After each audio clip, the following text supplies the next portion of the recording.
വിഷ്ണുശാലിനിയുടെ latest episode പ്രൊമോയിൽ ശിവനാണെങ്കിൽ രാഘവനാരെയും കൂട്ടിക്കൊണ്ട് സത്യഭാമയുടെ വീട്ടിലേക്ക് എത്തുന്നുണ്ട്. അന്നേരം മുറ്റത്ത് തന്നെ അവർ കാത്തു നിൽക്കുന്നുണ്ട്. അന്നേരം വണ്ടിയിൽ നിന്ന് ഇറങ്ങിയ ശേഷമാണെങ്കിൽ രാഘവനാർ അകത്തേക്ക് കയറാൻ നേരം പറയുന്നുണ്ട്, ശിവനോട് പറയുകയാണ്, വിഷ്ണു നാളെ തന്നെ ഭാമ അടിച്ചിറക്കി നിൻ്റെ ഭാര്യയും കുട്ടികളെയും വീട്ടിലേക്ക് വിളിച്ചുകൊണ്ട് വരണമെന്ന് പറയുമ്പോൾ സത്യഭാമ ഇങ്ങനെ ദേഷ്യത്തോടെ നോക്കി നിൽക്കുകയാണ്. ശിവനൊന്നും മിണ്ടുന്നില്ല.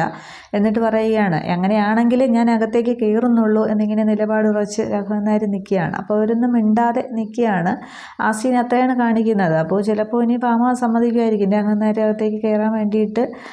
പക്ഷേ അത് ക്ലിയറായിട്ട് കാണിക്കുന്നില്ല. പക്ഷേ ഭാമയുടെ ഉള്ളിലെ ദേഷ്യം നന്നായിട്ടുണ്ട്. സത്യം അറിയാതെ എന്തായാലും സത്യഭാമ വീട്ടിലേക്ക് ശാലിനിയെ കയറ്റത്തില്ല. അതിന് ആരെങ്കിലും പറഞ്ഞ് ക്ലിയറാക്കിയാൽ മാത്രമേ അത് സംഭവിക്കത്തുള്ളൂ. അത് എന്താകും എന്നുള്ളത് കാണാം.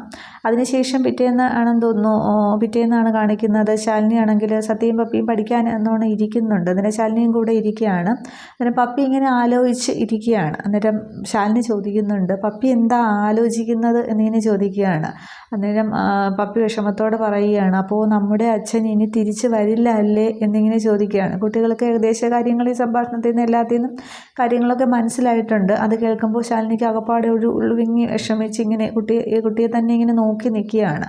അതിൽ ഏറ്റവും കൂടുതൽ സങ്കടം സത്യയെക്കാളും പപ്പിക്കായിരിക്കും. സത്യയാണെങ്കിൽ അച്ഛനാണ് എന്നറിഞ്ഞു, അങ്ങോട്ടും ഇങ്ങോട്ടും തിരിച്ചറിഞ്ഞ് അച്ഛൻ എന്നൊക്കെ വിളിക്കുകയൊക്കെ ചെയ്തല്ലോ. പക്ഷേ പപ്പിയുടെ കാര്യം അങ്ങനെയല്ലല്ലോ. വിഷ്ണുവാണ് അച്ഛൻ എന്നുള്ളത് അതിന് വിഷ്ണു പോയതിന് ശേഷമല്ലേ പപ്പി മനസ്സിലാക്കിയതും. അച്ഛൻ ഇതുവരെ പപ്പി വിളിച്ചിട്ട് കൂടിയില്ല. അപ്പോൾ സത്യയേക്കാൾ അത്രത്തോളം കൂടുതൽ വിഷമം അവിടെ പപ്പിക്കുണ്ട്. അപ്പോൾ ആ കുട്ടി ഇങ്ങനെ വിഷമിച്ചിരിക്കുന്ന കാണുമ്പോൾ ശാലിനിക്ക് അത് താങ്ങാനും കഴിയുന്നില്ല. ഇങ്ങനെ നോക്കി നിൽക്കുന്ന ഒരു സീനാണ് കാണിക്കുന്നത്. അപ്പോൾ എന്ത് മറുപടി പറയൂ എന്നുള്ളതാണ്. കുട്ടികൾ ഏകദേശം മനസ്സിലാക്കുമായിരിക്കും ഇനി വിഷ്ണു അച്ഛനില്ല എന്നുള്ളത്. ഒക്കെ വരുന്ന എപ്പിസോഡുകളിൽ കാണാം. Okay, thank you.